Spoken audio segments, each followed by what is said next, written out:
Siz bilmagan qovurg'a sinishi. Qovurg'a suyagi sinishi ko'krak qafasi jarohatlari orasida eng ko'p uchraydigan holatlardan biridir.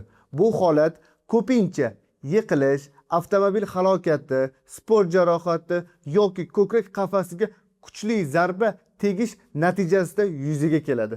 Ayrim hollarda kuchli yo'tal yoki suyak zaiflashgan insonlarda ham qovurg'a sinishi kuzatilishi mumkin. Qovurg'a suyagi singanda bemor odatda ko'krak qafasida kuchli og'riq sezadi.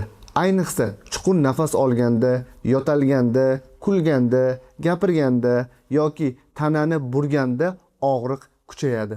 Ba'zi hollarda bemor og'riq sababli bemalol nafas ola olmaydi. Jarohat bo'lgan joyda shish, ko'karish yoki bosganda og'riq ham paydo bo'lishi mumkin. Qovurg'a suyagi sinishida eng katta muammo bemor chuqur nafas ola olmasligi hisoblanadi. Chunki og'riq sababli bemor nafasni yuzaki oladi. Bu esa o'pkaga yetarli havo bormasligi, balg'am to'planishi va hatto pnevmoniya rivojlanishiga sabab bo'lishi mumkin. Shu sababli qovurg'a sinishida faqat og'riqni kamaytirish emas, balki nafasni to'g'ri ushlab turish ham juda muhim. Ko'pchilik qovurg'a sinishlari operatsiyasiz davolanadi. Bemor dam olishi, og'ir jismoniy ish qilmasligi va ko'krak qafasini ehtiyot qilishi kerak bo'ladi. Shifokor tavsiyasiga ko'ra og'riq qoldiruvchi dorilar beriladi. Ba'zi hollarda maxsus nafas mashqlari ham tavsiya qilinadi. Bu mashqlar o'pkani yaxshi ishlashga va asoratlarni oldini olishga yordam beradi. Qovurg'a suyagi odatda 4-8 hafta ichida bitadi. Lekin bir nechta qovurg'a singan bo'lsa, suyaklar siljigan bo'lsa yoki bemorda surunkali kasalliklar bo'lsa, tiklanish uzoqroq davom etishi mumkin. Tiklanish davrida bemor ko'proq dam olishi, og'ir yuk ko'tarmasligi va keskin harakat qilmasligi kerak. Agar bemorda nafas qisishi, ko'krak qafasida juda kuchli og'riq, qon tupurish, ko'karishni kuchayishi yoki umumiy ahvol yomonlashishi kuzatilsa, darhol shifokorga murojaat qilishi kerak.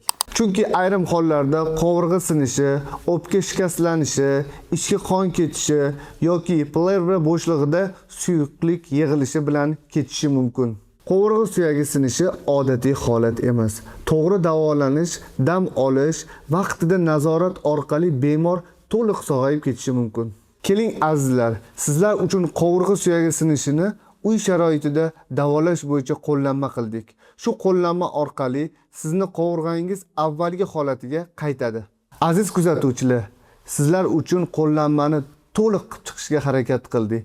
Uni qanday davolash, uy sharoitida yoki har qanday holatda uzoq viloyatlarda yoki chet elda bo'lgan insonlar uchun ham bu qo'llanma to'g'ri keladi.